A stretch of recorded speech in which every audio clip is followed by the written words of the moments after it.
ಈಗ ಹವಾವರ್ತಮಾನ.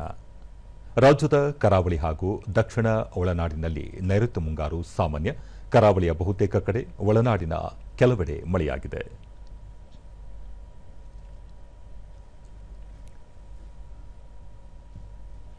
ಉತ್ತರ ಕನ್ನಡ ಜಿಲ್ಲೆಯ ಮಂಕಿಯಲ್ಲಿ ಅತಿ ಹೆಚ್ಚು 10 ಸೆಂಟಿಮೀಟರ್ ಮಳೆಯಾಗಿದೆ.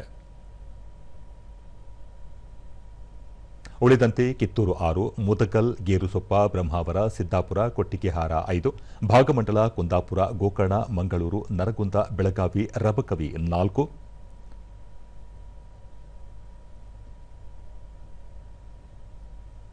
ಹುಣಸಗಿ, ಕೋಟ, ಮಾಣಿ, ಹೊನ್ನಾವರ, ಮೂಡಬಿದರೆ, ಶಕ್ತಿನಗರ, ಬೆಳ್ತಂಗಡಿ, ಕುಮಟಾ, ಪುತ್ತೂರು, ಪೊನ್ನಂಪೇಟೆ, ಕಮ್ಮರಡಿಯಲ್ಲಿ 3 ಸೆಂಟಿಮೀಟರ್ ಮಳೆಯಾಗಿದೆ. ರಾಯಚೂರಿನಲ್ಲಿ ಗರಿಷ್ಠ 35 ಡಿಗ್ರಿ ಸೆಲ್ಸಿಯಸ್ ತಾಪಮಾನ ದಾಖಲು. ಮುನ್ಸೂಚನೆಯಂತೆ ರಾಜ್ಯಾದ್ಯಂತ ಮುಂದಿನ 7 ದಿನಗಳ ಕಾಲ ಗುಡುಗು ಸಹಿತ ಭಾರೀ ಮಳೆಯಾಗುವ ನಿರೀಕ್ಷೆ. ಕರಾವಳಿ ತೀರ ಪ್ರದೇಶದಲ್ಲಿ ಗಂಟೆಗೆ 40 ರಿಂದ 60 ಕಿಲೋಮೀಟರ್ ವೇಗದಲ್ಲಿ ಗಾಳಿ ಬೀಸಲಿದ್ದು, ಮೀನುಗಾರರು ಸಮುದ್ರಕ್ಕೆ ಇಳಿಯದಂತೆ ಮುನ್ನೆಚ್ಚರಿಕೆ ನೀಡಲಾಗಿದೆ.